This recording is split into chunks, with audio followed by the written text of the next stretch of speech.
Thank you, Mark. Telford and Wrekin, aspiration and unlocking potential. Vision being for people of all ages to reach their full potential in life. Recognise it affects everyone. We've got as many NEETs over 50 as under 25. So it needs to be across everywhere. Change we want to see, that people have opportunities to reach their potential and challenges are identified and lead to real change. And building a collaborative partnership through an alliance, that kind of unlocking potential alliance, which has the power to make real change happen. And making plans to understand the challenges that exist and involve people living in Telford and Wrekin in driving forward the change. So how does that look different to what we might be doing now? What we tend to do in respect of funding is we tell people to apply for funding, and some will apply and some won't. And we set the eligibility criteria in most cases when we look at funding applications. The funder sets that criteria. And it was interesting, we had a conversation this morning about, you know what, if a funder's going to offer 50,000 for something, we'll put in that application and we're going to spend 50,000. And that 50,000 will be spent. And it might be that it hasn't really made substantial changes. So this work kind of reverses that. It says, let's get into a borough, let's find out what the real issues are, and let's see if it needs funding. It might not need funding. It might just need us to think differently, to really drill down on some of those services and provisions and say, could it be done differently? But essentially done through different lenses. And I'll come to that in a minute within the presentation, how we've been doing that already. So the picture at the end of September, public sector organisations remain our largest and most active stakeholder group within this work. Although closely followed and probably going to overtake it is the voluntary sector organisations are getting into the space now. And they're a significant second stakeholder group. But with the work that we're doing at the moment, I kind of see the voluntary sector being the strongest soon. And I think that should be the right position because we're bringing more smaller groups and having more conversations with different voluntary sector organisations, which is bringing more and more into this conversation. They want to see change. Community, we have a plan in place to take the conversation of change to the wider Telford community. We can't decide what change is needed and what the issues are without including the community. And we're doing a lot of work at the moment in going out into the community, hearing the voices of the community, and essentially at the same time understanding how some of those smaller groups, many of them not even constituted, are linked into wider frameworks. With any of this work, there is no plan to replicate any work that's being done already. It's to enhance it, but to equally understand where the gaps are so we can begin to fill them and strengthen them. The business engagement within the sector is developing. The businesses come into this sector with different mindsets, with different lenses, but they are essential to this work.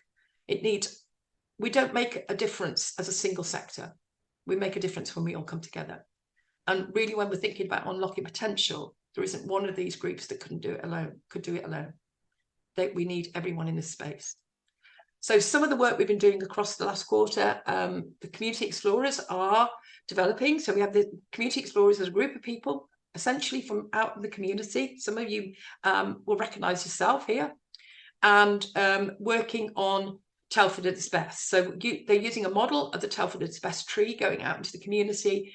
And in the last quarter, they had a stand in Telford Town Centre where they started that conversation. So essentially find out what people want, and then hopefully that will lead to people working together to see what they can change or achieve. We've been actively seeking to engage with and understand more widely and connect with Telford's ethnically diverse communities. And this has included discussions and meetings with representatives from the Nigerian and Chinese communities. And it's great to see some representation here today. And in quarter 3, new connections were also formed with West Midlands Police Commissioning Team, the lead of Shropshire Partners in Care, education and enrichment leads at Telford and Wrekin Council. We've been talking this quarter to the head of the public participation at Shropshire Telford NHS Trust, and also with the St Giles Trust and the newly appointed Chief Exec of Telford Chamber. So talking right across sectors, getting everybody involved in this space. So what have we been talking about? What have we been trying to achieve? So this quarter, so I'm going to tell you what we've been doing in this last quarter, we're reporting on, and why we were doing each part. You'll soon get the routine of this. So we welcome the Chief Exec, trustees and staff from Lloyds Bank Foundation to Telford. So we did that in the last quarter, and we did that in order to explore, for them to explore together with us and understand the impact of the work in Telford. We were really clear that we were bringing them to Telford, not to present what we were doing, but to bring them into an event and the work that we're doing. So they came, they went to a COG meeting, it was a business planning meeting, Chief Officers Group, to understand and help with that, with the infrastructure conversations they were having. They also helped man the stand in Telford Shopping Centre, and they also joined us for lunch for a conversation about what is Telford and the work that we were doing. And I know that some of you here were part of that. We also tested the Telford Best Tree, that public engagement, Community Explorer led. They designed it, they worked out the tool, they were part of the engagement. And we did that in order to engage and understand the changes people want to see happen within Telford. We saw Terry Arnold join the work in Telford, and this role is to deliver on the community engagement. It's really hard for me, even when working with all of you, and I know that you all help, to drive forward 4 avenues of work. So having Terry there focused on the community engagement, because that is a weak area. We've identified that. We need to have that community voice, not just in a way of sending them out surveys and questions, but saying, actually, you need to form something. You need to be that group, not just for the Lloyds work. I mentioned earlier, this is not owned by the Lloyds, it's owned by the borough. So if we, for example, I'm not even saying that this is the route we would take. I've been looking in one borough where they have a Citizen 2000 panel, and that Citizen 2000 panel funds itself. And whenever there's projects or things that need to be delivered and the community team need to be engaged with, here is Citizen 2000. They come to the table, they come and they actually actively engage. They design it with and alongside. And in fact, sometimes they do buy. So often we talk about done to and done for and done with, but how about done by the community? And we support them to do it. That's just kind of the goal we're looking at within community engagement. But for that to be used and an asset across the borough. We've done that. We've brought Terry in order to understand what societal or system changes are important to those who live and work in Telford, whatever they are. Let's hear them. This quarter as well, we've engaged in and providing the facilitation for the COG business planning workshop. So Chief Officers Group wanting to have a really clear, strong business plan. They don't have their own funds. So they asked us if we could, it came to me to say, would Lloyds help facilitate that and facilitate those talks and bring in an independent facilitator? That's filling the gaps as I see it. And we brought a facilitator in.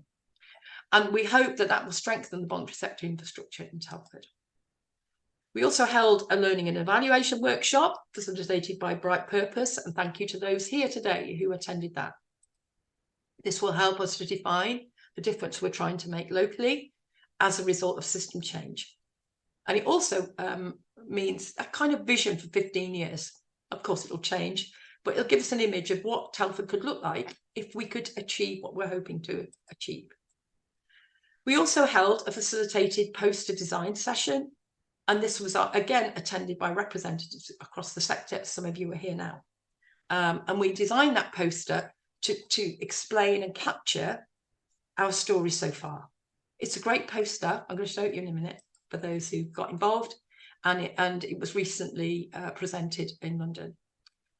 And in this quarter, we also explored and supported a group of young adults to establish 3 key objectives for change. So we now have a group of young adults really driven to change that they would like to see in aspiration and unlocking potential. We need to grow that group, by the way, and I know that some of you I've already had conversations with. And we've got a young man who wants to lead on that piece of work. Well, particularly one of the key objectives. We've already established, I said we've moved on a bit, we've already established what the key objectives are. First one is to grow the group. and their strength and their voice. The other is to focus on education. This is the one area this one young man wants to lead on. He wants people to have a better education than he did and a better experience of education than he did. And we're already bringing that young man and strengthening a group around him to education providers. So creating that space. I think that might lead to an event in the autumn next year. If you're working in education and young people and you haven't heard about it yet, that's not surprising because we only agreed it a few weeks ago. And I'll be in touch and keep sharing where that's at. And we're doing that. The third one is for them to be part of, to guide, influence and evaluate services that are designed for children and young adults. They kind of feel they're done to or done for a lot of the time, and they would like to be part of the guiding and evaluating of services. And the reason why they want to do all this is define, give focus and make a deliberate plan for change for young adults in Telford. It was interesting, I kept calling them young people. And we had a whole discussion about would they prefer to be called young adults. And it reminded me that communication and the way we use language is really important. We've been more active in engaging Telford's ethnically diverse communities. And that's been really important. And the reason why is to understand the barriers, opportunities and gaps in provision for all communities within Telford.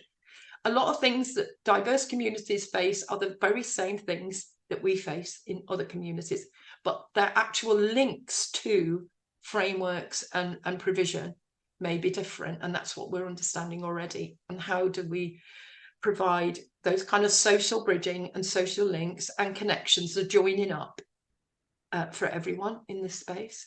So those are the things we've actively been working on. And when I present this report on what we've been working on in order to, it's kind of helping Lloyds to see, Lloyds Bank Foundation, that we're moving, that we're doing things and we know why we're doing them. So just to help you with, just to add a bit more to that, what we were doing, aspiration and unlock potential. There's our poster. Anybody wants to copy this poster, just ask.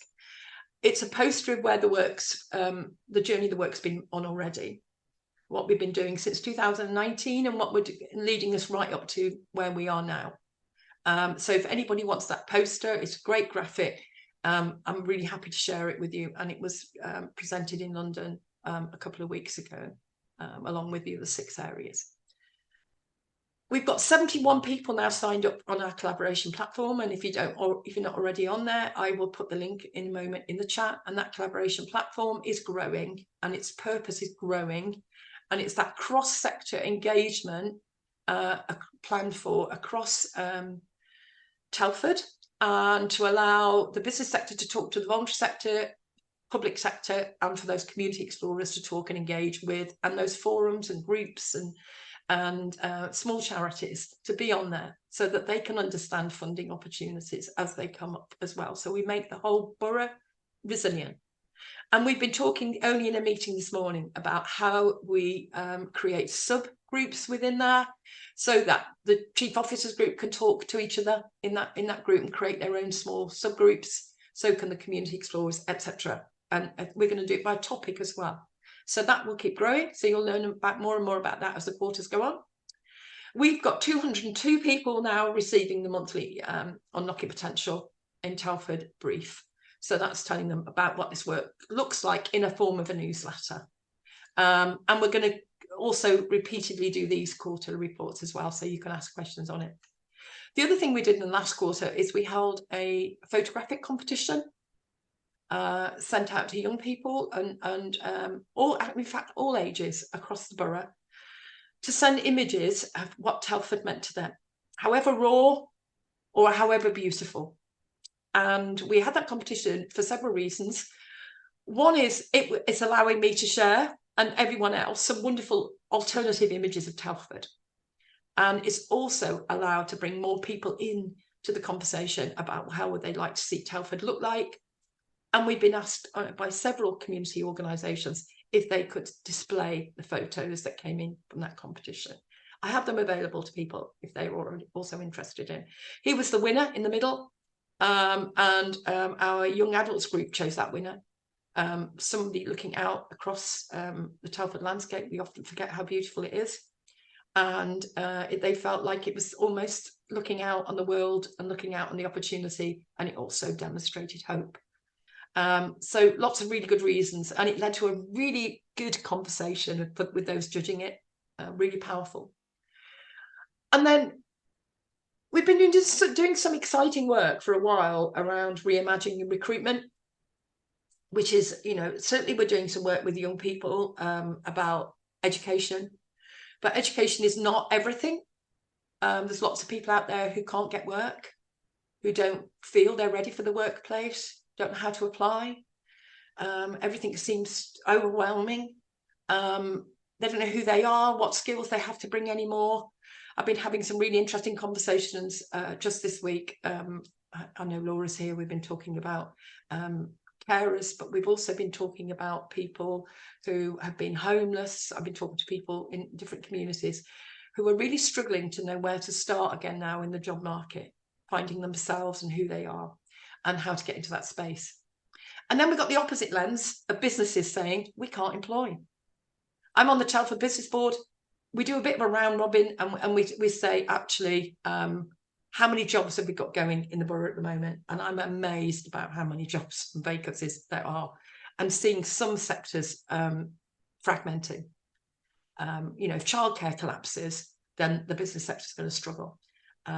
So all of those, that's just one example of how we've got to bolster up and keep our Telford economy going and the opportunities for jobs. So we paused the reimagining recruitment work, and I'll explain that in a moment. But what we have produced as part of it on the journey is the creative stage. What could we creatively do to change the situation for people wanting work and those offering job vacancies, and what support needs to be in the middle for all of those groups? And what we've been doing as part of that is creating the possible. As part of this, we've created a document that has started to reimagine recruitment. And anybody who's been involved in that journey, and there's people here right now, you will recognise this. All I've done is put it in a document format that talks about all the things we could be involved in or start doing. Some of you will recognise the dream space. Some of you are going to recognise those cars. We've been doing lots of creative work around reimagining recruitment and what it might look like. We have not been doing it on our own. It's been a collective. It's been carried out with people who see job and opportunity through different lenses. So we've been sitting around the table with job seekers, those planning to take roles, alongside the support agencies who support people into work, and employers sitting there as well. So that's been amazing, and everybody's just been known by their first name. So a job seeker called John would not know he was sitting next to Carol, who is the chief exec of one of the big companies. They're all sitting around trying to solve the issues that they're all facing, doing it together. We haven't given it the realist and the critic stage yet, but we've got some really creative thinking here. Anybody who wants a copy of that Padlet that I produced, just let me know. I'm just going to stop sharing that and go back into my presentation, and then just show you a couple more pages, and then I'm going to open it up for questions. So that's a really powerful piece of work, and I'll explain in a moment why we slightly halted it for those who've been particularly involved and thinking about when is the next workshop. I'll explain that in a minute. So what next? And this looks at essentially what are we planning to do in the next quarter. So always thinking about what the year looks like, and then thinking about what needs to happen in this next quarter. Now, because I'm reporting on the month has passed since the last quarter, some of these things we're already doing, and I'll just update you on them. So the community explorers are starting to visit and test the Telford at its best tree with local communities and small groups and charities. That's what is going to happen in this next quarter. Community explorers will be bringing small groups and charities into conversations related to social capital and social bridging. And what that means is understanding who these small groups and charities are already connected with. Who are they talking to? Where there's common activity, who are they talking to? Who are they working with? so that we can strengthen all of those small groups and charities. We can connect them to the work that Telford and Wrekin Council do about connecting and giving a voice to and supporting through their community work. We can link them to collaborative sites, and we can provide resilient training if they need it. So it's connecting everybody up so that we can start to create much stronger communities, delivered often by those on grassroots organisations. We are discussing a plan to address the low levels of funding across Telford. This has stunned me, and actually it's one of the reasons why Telford was selected by Lloyds Bank Foundation as a borough to work in, because there is low levels of funding coming into Telford from all the big national funders. They all recognise this being an issue. So I'm sure we're not going to stand for that, and we're going to make sure that we are clearly on the agenda of funders. That's if we need funding. Maybe the reason is because we don't need funding, but I don't suspect that's the case. So what we have and what we're planning in this quarter, and we've already started that planning and that discussions, is to have a roundtable discussion with some of those national funders, not for them to tell us how to fill in forms, because obviously that's not worked in the past. It's about having a conversation with 6 charities or CICs as well, and say, what is the barriers? How are we not getting this funding? And understanding what those issues are. So there is a plan to do that, and that conversation of planning a date is already in hand. Any charities in this space now who would really like to be at that table to have that conversation, please let me know. We've already done this one, delivered 2 workshops at the BCSA conference on the importance of collaboration across the sector. We are beginning to scope out the change within reimagining recruitment work, including identifying employers to join the planning, design and testing. One of the wonderful things about the Lloyds work is that we can be wrong. We can stop and we can start and we can pause. There isn't many platforms where you can be wrong, is it? You imagine that you've been asked to do something and then halfway through you say, oh, this is not going to work. Imagine telling a funder that actually what you applied for isn't going to work. What we do is we kind of make it work, or we create the wording or the reporting that kind of makes it work in one particular way. We get very, very clever at what we write. With this Lloyds work, we can be wrong. We can try something and then we could just say, not sure this is working right. Should we change it around again? And that moment came within the reimagining recruitment. So what we did some amazing work about plotting and deciding what we wanted to do and create the possibilities and the possibles within the reimagining recruitment work. And we were doing it through a series of events. And then all of a sudden, we were coming to an event. And for some reason, the business sector were going to be low in attendance. Now, there'd be maybe lots of reasons for that. Support organisations wanting to be in the space and job seekers wanting to be in the space. But the employers, we weren't going to get good attendance. And how can we reimagine recruitment without all of those sectors there? So we decided to pause. And what we've agreed to do, and anybody who wants to be involved in this piece of work, please just pop in the chat or send me a message afterwards. We are going to find 12 anchor businesses. And what I call by anchor is organisations willing to be anchored to this work, be part of it and see it right through for however long it takes to reimagine recruitment. A lot of them are in crisis at the moment, but actually we want a group that are willing to even jump out of that crisis and say, things have got to change. And maybe it can start to change in Telford. So the plan is just to pause those events until a big event that we plan for employers in March next year with the 12 anchored groups. We've already got commitment yesterday from the NHS, the biggest employer in the area, to say, yes, we will be committed to this journey. Once we can establish those 12, then we can carry on with the reimagined recruitment role, work and engagement, knowing that we've got 12 organisations committed to being part of this journey. That doesn't dismiss anyone who's involved in the work already. You will all be part of this work and continue with it. And it won't stop any employers wanting to come in. It just means we have a commitment from 12. And we will help with those relationships with those 12 by this event in March, where we'll help them shape the agenda and work out what they want from this space and how they want to see this work continue within the reimagining recruitment environment. We've been involved with the ROC conversation. Anybody who knows what that is, it's about redeeming our communities, reclaiming our communities. And you'll know that those conversations happened in Telford earlier this year. Me and Terry have been having continuous meetings with the Rock Conversation, because we know that some of it was about aspirations, the actions coming out of it. And I mentioned earlier, we're always keen not to repeat work. If somebody's doing something, let's just strengthen it. Let's just understand why it works, and let's see how it aligns with other bits of activity. But we need to get in the space, fill those gaps and understand it. So we're doing that. And I understand from the team there that there's two areas that are fairly strong. And the one that's the strongest in the space is the youth work, working with young people. So why not connect our group of young people with the group at working within the Rock Conversation? So that's how we're interconnecting all the time. And the young man who's leading from our work on education is going to be one of the presenters at their next Rock Conversation action group. So starting to see how everything can interrelate and the voices just strengthen. I've already attended the Health Equity Network launch in Birmingham. This was amazingly interesting. I wanted to go because we all know, don't we, that if we have better aspiration, we can unlock potential, then health improves because of it.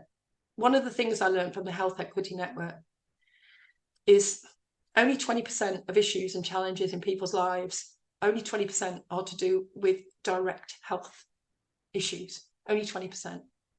And yet what happens is we tend to focus all our health conversations on that 20%. 80% are the determinants of poor health. So all bad housing, poor housing, stress jobs, can't get a job, education, all those things affect our health. They're 80% of the things that affect our health. So we need to get in that 80% space. So we are talking to the Integrated Care Board at the moment in Telford about how we strengthen those conversations. And, you know, if some of it's going to be about stress at work, I listened to a programme on Radio 4 that said the biggest stress in people's lives is work. It's the culture in the workplace. It's having to do 3 jobs. It's about not finding work. It's about being in a job that you don't feel valued in. And all of that starts to affect your mental health. In turn, it affects your family breakdown, etc. Not being able to get a job will affect your mental health. So we need those conversations in Telford around those determinants. And we know they're already happening but all in silos. So how do you bring the business sector, the voluntary sector, the public sector and the community into that space to talk about the health determinants and work together? So the NHS don't talk about them on their own, nor does the public sector. We all talk about them together. They will all interlock, I'm sure, in the work that we're doing at some stage. You can already see how the education discussions will interlock, how the recruitment conversations will interlock. We are working with, and I mentioned that earlier, with supporting young adults to define those 3 objectives, and they already have those 3 objectives. So now we're going to work on how we deliver them and how we grow the group to be much more effective. And we're having some visuals. I'm really keen on visuals because sometimes, you know, we all learn differently. Some people were happy to hear me present. Others will read the brief. Other people will just see a visual and go, that's where we're going. So have commissioned a graphic designer to do a visual of where we'd like to be in 15 years' time. So that will again be something we can distribute. And introducing these quarterly briefs as well, which is a start. And if I record them, then we can share them with other people. And then working with the COG and the CBS to plan for wider voluntary sector framework talks. So I was having those talks recently about, it's not just about COGs, the Chief Executive Group, Officers Group. It's also about how they can connect with the CBS, how they connect with Telford and Wrekin Council's great community work, and how they connect with the Shropshire Foundation as well, who are providing funding to the sector as well, the voluntary sector. So how do we strengthen all of that? So just creating the space for those people to come together, not for us to say how they strengthen it, but creating the space and facilitating the gaps that will achieve that. So the highlights of the last quarter, we held that learning and evaluation workshop. It helped us define the difference we're trying to make locally, and as a result of system change, we're thinking of also the measures and strategic learning questions we require. We started to have the conversations. We've got Terry there talking to the community explorers and gathering vital information from the members of the public, which will become an important engagement tool for the work. We are keen to get in that space of strengthening the VCS, the voluntary sector, How can we do all of this change? We need the voluntary sector and the public sector in that space to respond to and work with the community to achieve change, to identify the issues and all work together. So we need all those sectors to be strong and talking to each other. Yes, we paused on the reimagining recruitment, but I think that's a good thing. It gives us a chance to reassess, and I'm really excited. I have to put what I'm excited about in the Lloyds Bank report. And what I said, one of the things I was excited about is kind of strengthening that. And setting objectives for change. Young adults now working in and wanting a voice. They often say they don't have and often not given the space and the voice to affect change around issues that matter to them. Not just to have a voice for now, but to develop the system and societal changes for the future. And to be on the agenda that they want, not just to have people wanting to continue to speak to them about other things, not to distract them, but to focus on those things that are really important to them and to get in the space with the people that can affect that change. So that's my few slides that I send over to Lloyds. Thank you for listening. And I'm going to open it up for questions, and I'm going to also do another report event on the 24th of January and so on as we go through the years. So you'll always be up to date with what we're doing. So I am going to firstly stop recording.